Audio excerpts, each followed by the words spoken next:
আসসালামু আলাইকুম। দেশ বিদেশ টিভি থেকে হুসেন বলছি। আমার চ্যানেলে সবাইকে স্বাগত। জেনারেল ওয়াকারুজ্জামান সেনাবাহিনীর প্রধান। তিনি যেমনি আলোচিত সমালোচিত, কারো কাছে হিরো কারো কাছে জিরো। তবে একটা পজিটিভ দিক আছে। আগে তো সেনাবাহিনীর সবাই খুব ভয় পাইতো, মানে তাদের বিরুদ্ধে কথা বলা একটা বিরাট অপরাধ ছিল। কিন্তু যুগ বদলে গেছে, এখন তো কথা বলা যাচ্ছে। এবং জেনারেল ওয়াকারকে দেখলাম কেউ আওয়ামী লীগ বানাইতেছেন, কেউ জামাতে ইসলাম বানাইতেছেন। তো এই যে বলা বানানো বা যার যার অপিনিয়ন বলতে পারা, এইটা পজিটিভ হিসাবে আমি আমি দেখি। মানে মানুষ তার অপিনিয়ন বলতেই পারে। কারণ আপনি সেনাবাহিনীর প্রধান হন বা আপনি এই মন্ত্রী হন, সরকার প্রধান হন, কোনো ব্যাপার না, আপনি সমালোচনার ঊর্ধ্বে নয়।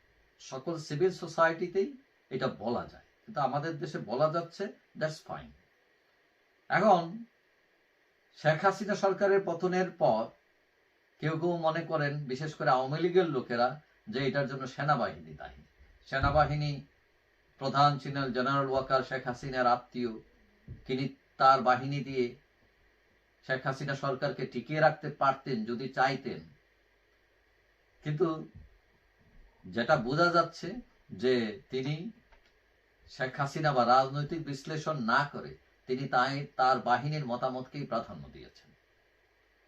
এখন ওয়াকার 5 আগস্ট, তার নামে অভিযোগ যে 5 আগস্টে তিনি সবার আগে খবর নিয়েছেন জামাতের আমির ডক্টর শফিকুর রহমান কোথায় আছেন, তাদের সাথে কথা বলার জন্য তিনি উদ্বিগ্ন ছিলেন।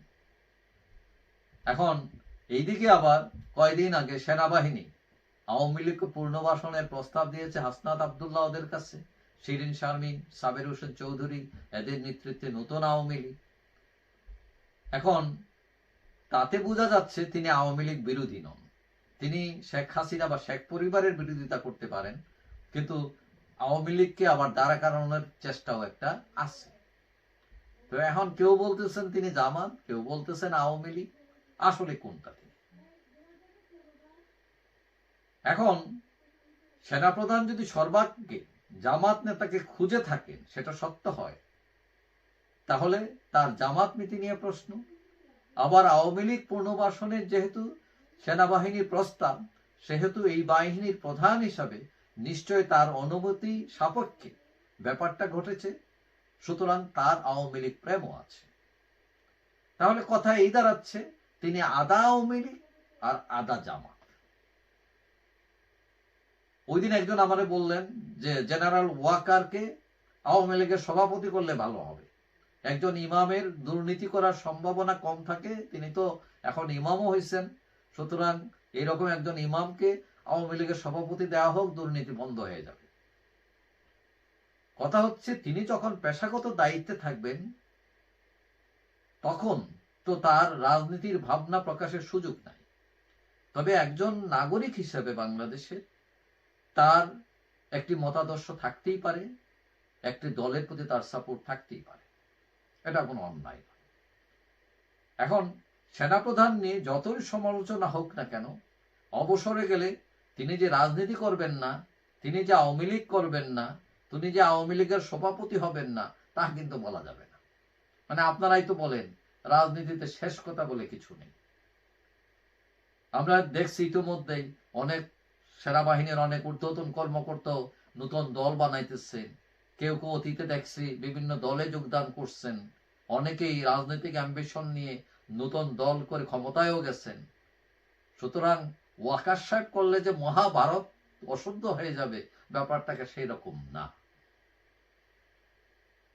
তবে কিছু প্রশ্ন, তিনি যদি রাজনীতিতে নাম লেখান, তাহলে সেটা কি আওয়ামী লীগে লেখাবেন, নাকি জামাতে লেখাবেন, নাকি অন্য কোথাও লেখাবেন?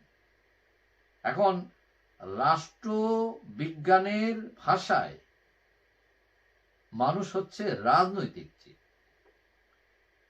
এখন সে যদি রাজনৈতিক জীব হয়ে থাকে, তার অ্যাম্বিশন রাখাটা, রাজনৈতিক অ্যাম্বিশন রাখাটা অন্যায় নয়। এখন জেনারেল ওয়াকারুজ্জামান সেনাপ্রধান, তিনি যদি আওয়ামী লীগ করেন, তিনি যদি জামাত করেন, জাপা করেন, অন্য কোনো দল করেন, এটা তার চয়েস।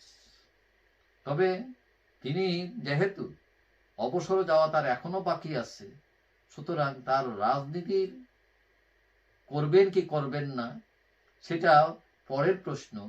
আগে প্রশ্ন হচ্ছে যে এই যে রাজনৈতিক অস্থিতিশীলতা আমাদের দেশে তৈরি হচ্ছে, এই অস্থিতিশীলতাকে প্রটেকশন দেওয়া এখন এবং সকল দলের রাজনীতিতে অংশগ্রহণকে কনফার্ম করা, তার যে সাংবিধানিক রাইট আছে সেটা যাতে নষ্ট না হয় সেই জন্য সেনাবাহিনী যাতে ভূমিকা পালন করতে পারে, এবং এটার দায়িত্ব, প্রধান দায়িত্ব কিন্তু তার।